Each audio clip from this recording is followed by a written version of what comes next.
आप सभी को हमारा सादर नमस्कार, सादर प्रणाम, सादर अभिवादन स्वीकार हो। मेरे प्यारे शुभचिंतकों, मेरे प्यारे दोस्तों, देखिए आज देश की जो परिस्थितियां चल रही हैं उसमें सरकार ने भी लॉकडाउन हटा दिया।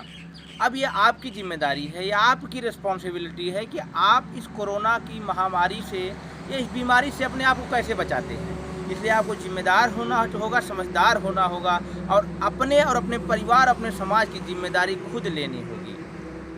देखिए, ये तो वर्तमान परिस्थितियाँ जो चल रही हैं उस पर हमने बात किया। हमारा जो श्रृंखला चलती है, हम हर रविवार से आपसे रूबरू होते हैं और कुछ विषयों पर बात करते हैं। आज एक ऐसा विषय मैं आपके लिए या आपके सामने लेकर के आया हूँ जिसकी शुरुआत करने से पहले मैं 2 प्रश्न रखना चाहता हूँ। ये 2 प्रश्न की शुरुआत से होगी कि मेरा पहला प्रश्न आपसे यह है कि क्या 2 अलग धर्मों के मानने वाले एक धर्म के हो सकते हैं? 2 अलग धर्मावलंबी एक धर्म के हो सकते हैं और एक ही धर्म के मानने वाले लोग अलग अलग हो सकते हैं। दूसरे प्रश्न का जवाब तो आप लोग पाते हैं, जैसे कि हमने धर्मों में विभिन्न प्रकार की सीमाएं बना रखी हैं, विभिन्न प्रकार की व्यवस्थाएं बना रखी हैं। लेकिन ऐसा भी हो सकता है क्या कि 2 अलग धर्म के अनुयायी एक धर्म के हो सकते हैं या एक जैसे हो सकते हैं। हम इस विषय को मुख्य केंद्र में रख करके बात करेंगे और इसके उदाहरण से हम शुरुआत करेंगे 2 महान शख्सियतों से, 2 महान संतों से, 2 महान सन्यासिनियों से, जिन्होंने मानवता को एक ऐसी राह दिखाई जिस राह पर अगर चला जाए तो वाकई यह दुनिया जन्नत हो जाएगी। आइए बात करते हैं राबिया अल अदाविया या राबिया अल बसरी भी इन्हें कहा जाता है और दूसरी हैं मीराबाई। ये 2 अलग धर्मों की संत रही हैं। एक छोटी सी कहानी से शुरू करूंगा, एक छोटे से प्रसंग से शुरू करूंगा। ऐसा हुआ कि राबिया अल अदाविया जो थी ये गुलाम महिला थी। इनको गुलाम बना करके बेच दिया गया था और ये अपने मालिक की बड़े ही प्रेम से, बड़े ही ईमानदारी से और बड़ी जिम्मेदारी से सेवा करती थी। दिन रात उसकी सेवा में लगी रहती थी। तो एक दिन उसने देखा, उनके मालिक ने देखा कि जहाँ पर राबिया सोती हैं उस घर में अद्भुत आश्चर्यजनक उजाला फैला हुआ है। अब उसको वह ताज्जुब किया, अरे ये क्या है।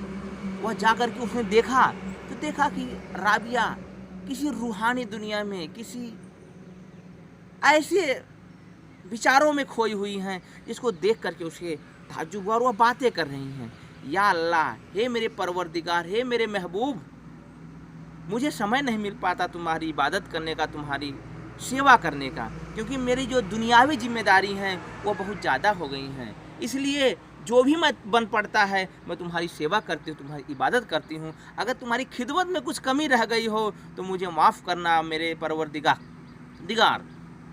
यह देख करके उस व्यक्ति को बड़ा अचंभा हुआ।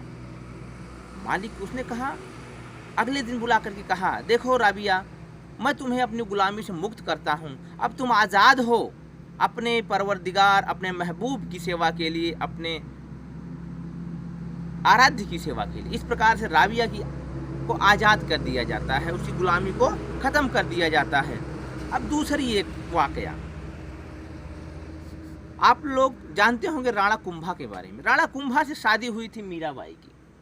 मीराबाई राणा कुंभा में बड़ा प्रेम रहा, लेकिन मीराबाई का असली प्रेम जो था, जो रूहानी प्रेम था, जो आध्यात्मिक प्रेम जिसे कहा जाता है, वो भगवान श्री कृष्ण से था। उनकी जो ननद थी उदा, उन्होंने बड़ी शिकायत की राणा कुंभा से कि तुम्हारी पत्नी जो है वह किसी और से उसका अफेयर है, किसी और से उसका लगाव है और वह रात में निकल जाती है।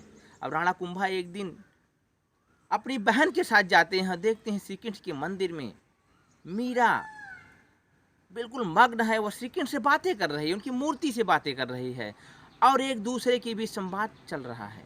यह देख करके उन्होंने पूछा, अरे तुम किससे बात कर रही हो? राणा कुंभा ने पूछा। तो मीरा ने कहा कि मैं अपने आराध्य से, अपने पति से बात कर रहे हूँ। तो कहा, कहाँ है तुम्हारे पति? तुम सामने देख लो। तो कहा, तुम मूर्ति से बात कर रही हो? तो कहा, नहीं, मैं तो अपने पति से बात कर रही हूँ। तुम्हें मूर्ति नजर आ रही है, मुझे अपने पति नजर आ रहे हैं। उसके बाद से राणा कुंभा ने एक ऐसे पति का रोल निभाया जो इतिहास में शायद ही कहीं देखने को मिलता। उस वीर योद्धा ने कहा तुम मुक्त हो, तुम आज़ाद हो, अपने प्रियतम के साथ तुम पूजा कर सकती हो, जो कि आज के समय में संभव ही नहीं है। तो ये दो बातें क्या बताती हैं? दो अलग धर्म के लोग, एक इस्लाम की अनुयायी, एक हिंदू धर्म के अनुयायी या सनातन धर्म के अनुयायी की सोच एक जैसी थी, विचारधारा एक जैसी थी, और दोनों सिर्फ प्रेम को अपना धर्म मानते थे, जिनके जीवन में सिर्फ प्रेम ही था और कुछ नहीं था। राबिया जब हज करने गई थी मक्का मदीना, तो वहाँ पर एक जो रस्म होती है शैतान को पत्थर मारने की, तो उसने कहा मैं कैसे पत्थर मार सकती हूँ इस शैतान को, यह शैतान भी तो अल्लाह की नेमत है, अल्लाह की ही देन है, और जिस अल्लाह ने शैतान को बनाया उससे भी तो मुझे प्रेम होना चाहिए, इस सारी कायनात से मुझे प्रेम है, मैं इस शैतान को पत्थर नहीं मार सकती हूँ। उसी प्रकार से जब राणा कुंभा की मृत्यु हो जाती है तो बहुत सारे आरोप लगाए जाते हैं मीरा के ऊपर। उन्हें बड़े दरबार में विष का प्याला दिया जाता है और वह खुशी खुशी उस विष के प्याले को पी जाती हैं और कहती हैं मेरा तो रखवाला, मेरा तो मालिक, मेरा कन्हैया है। विष उनके ऊपर असर नहीं करता है, बच जाती हैं। इस प्रकार से बहुत सारे उदाहरण मैं पढ़ता हूँ, देखता हूँ इन दो महाविदुषियों के बारे में, महान संतों के बारे में, कि एक ही जैसी थी, इनका लक्ष्य सिर्फ प्रेम था। राबिया ने तो यहाँ तक कह दिया कि हे अल्लाह, अगर मैं तेरी इबादत तेरी जहन्नुम से बचने के लिए करती हूँ तो मुझे तुम जहन्नुम बख्श देना, अगर मैं तेरी इबादत इस लालच में करती हूँ तो मुझे जन्नत बख्शेगा तो मेरे लिए जन्नत हराम कर देना। मैं तो सिर्फ तुझे अपना महबूब मान के, तुझे अपना सब कुछ मान के पूजा करती हूँ, तेरी इबादत करती हूँ। उसी प्रकार से मीरा भी कभी उन्होंने श्री कृष्ण से कोई आशा नहीं रखी। लेकिन आज क्या होता है, कोई भी धर्म का व्यक्ति होता है, अगर एक अगरबत्ती भी जलाता है, नमाज भी पढ़ता है, तो उसे एक ही फिक्र रहती है कि मुझे अंतिम दिन आखिरियत में, लास्ट में हमें जन्नत अल्लाह बख्शेगा। तो ये स्वार्थ का खेल चलता है, यहाँ पर सौदेबाजी चलती है कि हे अल्लाह, हे भगवान, मैं तुम्हारी इबादत करूँगा, तुम्हारी पूजा करूँगा और उसके बदले में तुम मुझे जन्नत बख्शना। तो ये प्रेम नहीं, ये सौदा है, और इस सौदे में अल्लाह छोटा हो जाता है, भगवान छोटा हो जाता है और हमारी कामनाएं, हमारे अरमान बड़े हो जाते हैं। हमें इन सब चीज़ों से बचना होगा। और वास्तव में अगर आप धार्मिक हैं, वास्तव में आप ईश्वर की इबादत करते हैं, तो आपको ईश्वर नर्क से चक्कर में पड़ना ही नहीं चाहिए। राबिया ने क्या किया, एक दिन एक हाथ में मसाल और एक हाथ में बाल्टी का पानी लेकर दौड़ने लगी शहर में। लोग पूछे अरे राबिया तू क्या कर रही है, तू तो पागल है, और ज़्यादा पगला गई।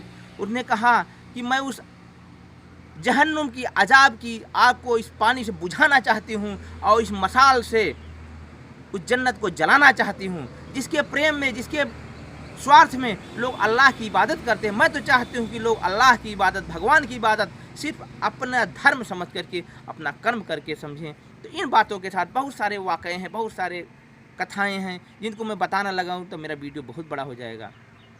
इन सब बातों को आप लोग समझिए, धर्म के मर्म को समझिए। आज छोटी छोटी बात पे हिंदू मुस्लिम सब आपस में लड़ रहे हैं, लेकिन जो धर्म का असली मर्म है समझना बड़ा मुश्किल हो गया है।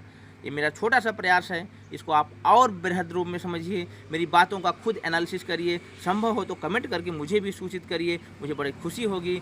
और इन्हीं बातों के साथ मैं आपसे विदा लेता हूँ। मेरा प्रयास होगा कि अगले हफ्ते फिर मुलाकात होगी। नमस्कार।